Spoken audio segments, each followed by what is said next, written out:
मुरादाबाद में रहने वाले टिंकू की शादी नहीं हो पा रही थी। इसकी कई वजह थी। एक तो टिंकू की लंबाई कम थी और फिर उसके पास कोई अच्छी नौकरी भी नहीं थी। टिंकू की माँ अपने बेटे की शादी को लेकर बहुत परेशान थी। उसने अपने आस पड़ोस की सभी औरतों से कह रखा था कि अगर लड़की मिले तो बताना, लेकिन अभी तक टिंकू के लिए कोई रिश्ता नहीं आया था। टिंकू की माँ एक दिन औरतों के बीच ऑनलाइन मैट्रिमोनी साइट्स के बारे में सुनाई और टिंकू से बोली, टिंकू बेटा, मैंने सुना है कि आजकल ऑनलाइन भी रिश्ते हो जाते हैं। तू अपने लिए ऑनलाइन लड़की क्यों नहीं ढूंढ लेता?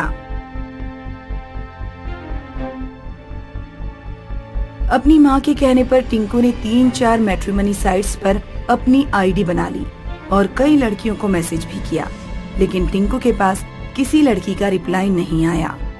टिंकू ने सोचा कि ऑनलाइन भी उसकी किस्मत साथ नहीं देने वाली, लेकिन एक दिन टिंकू खुशी से झूम उठा जब सोनी नाम की एक लड़की का उसके पास मैसेज आया। माँ, आज एक लड़की का मैसेज आया है। उसने लिखा है कि उसे मेरी प्रोफाइल पसंद है। उसने मेरा व्हाट्सएप नंबर भी मांगा है। तो बेटा देर किस बात की है? गणेश जी की फोटो के साथ जल्दी से अपना नंबर दे दो। टिंकू ने सोनी नाम की लड़की से व्हाट्सएप पर लंबी बात की। काफी दिनों की बातचीत के बाद भी सोनी ने ना तो प्रोफाइल पिक्चर पर अपनी फोटो लगाई और ना ही अपनी कोई फोटो रिंकू को सेंड की। मम्मी, ये लड़की रामपुर की है। ये बातें तो खूब करती है, लेकिन अपनी शक्ल नहीं दिखा रही है। दिखाएगी बेटा, कुछ लड़कियां शर्मीली होती हैं, थोड़ा धैर्य रखो। एक दिन सोनी का मैसेज आया कि वो टिंकू से मिलना चाहती है। सोनी ने मिलने की जगह का एड्रेस भी सेंड किया और मिलने के लिए रात का समय मांगा। माँ, ये कैसी लड़की है? ये मुझे रात में मिलने के लिए बुला रही है। बेटा, हो सकता है दिन में कहीं काम करती हो, रात में बुला रही है। सिर्फ इसलिए पीछे हटने की जरूरत नहीं है। तुम उससे मिलने जरूर जाओ। जिस दिन टिंकू सोनी से मिलने जा रहा था, टिंकू की माँ ने उसे दही शक्कर खिलाया और अपना आशीर्वाद दिया। बेटा, बात पक्की करके आना। सोनी ने शहर के बिल्कुल बाहर रामपुर रोड पर किसी रेस्टोरेंट का एड्रेस दिया था। टिंकू ऑटो से रामपुर रोड पर पहुंचा, लेकिन उसे वहां कोई रेस्टोरेंट नहीं दिख रहा था। टिंकू ने सोनी को कॉल किया, लेकिन सोनी ने कॉल नहीं उठाया। सोनी ने एक टेक्स्ट मैसेज किया जिसमें लिखा था कि वो फोन पर बात नहीं कर सकती, सीधे मिलकर ही बात करेगी। उस रात मौसम कुछ बिगड़ गया। काले बादल छा रहे थे और हल्की बूंदाबांदी भी हो रही थी। ये एड्रेस तो मिल नहीं रहा, ऊपर से ये लड़की फोन भी नहीं उठा रही। किसी से पूछना पड़ेगा। इस समय रोड पर कोई भी नहीं दिख रहा है। किससे पूछूं? कुछ आगे जाने पर टिंकू को एक बूढ़ा आदमी सड़क पर जाता हुआ दिखाई दिया, जो डंडे के सहारे चल रहा था। टिंकू तेजी से चलता हुआ उस बूढ़े आदमी तक पहुंचा। सुनिए अंकल, क्या यहाँ कोई रेस्टोरेंट है?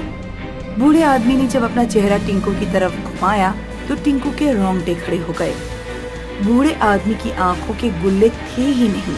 लग रहा था जैसे उसकी आंखें सफेद बर्फ की हैं।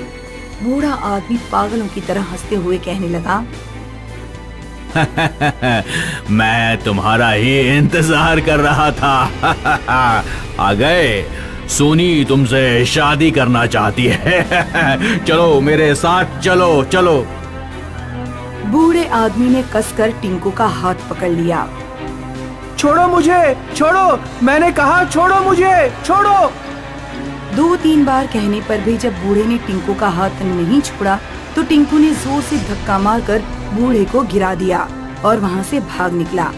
टिंकू लगभग 2-3 किलोमीटर तक दौड़ता ही रहा।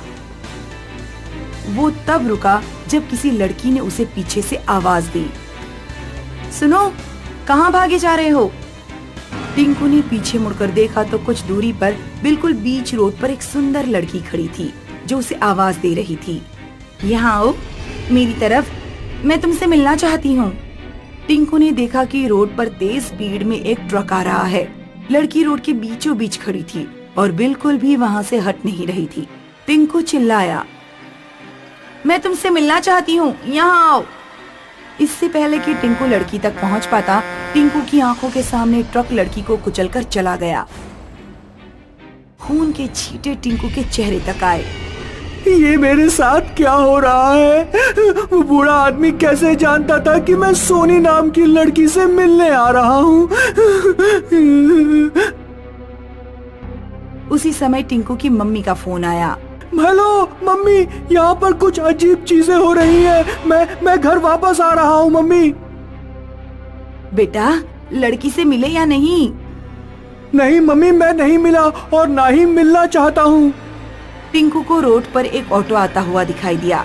टिंकू ने ऑटो वाले को रोका और ऑटो में बैठ गया। भैया, मुरादाबाद बस अड्डे ले चलो जल्दी।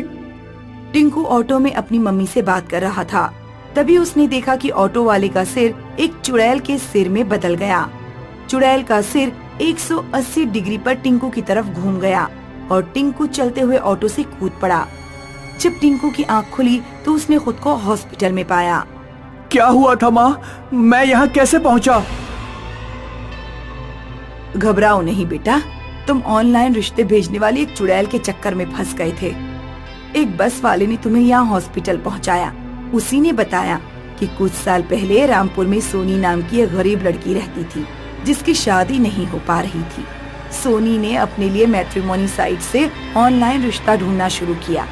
उसकी राहुल नाम के एक लड़के से दोस्ती हो गई थी, लेकिन वहाँ भी सोनी को धोखा ही मिला। राहुल नाम का लड़का मैट्रिमोनी साइट से लड़कियों को फंसाता था और फिर उनका इस्तेमाल करके उन्हें छोड़ देता था। सीधी सादी सोनी इस तरह की धोखाधड़ी बर्दाश्त नहीं कर पाई और उसने रामपुर रोड पर ही एक ट्रक के नीचे कूदकर आत्महत्या कर ली। तब से वो ऑनलाइन रिश्ता ढूंढने वाले लड़कों से बदला ले रही है।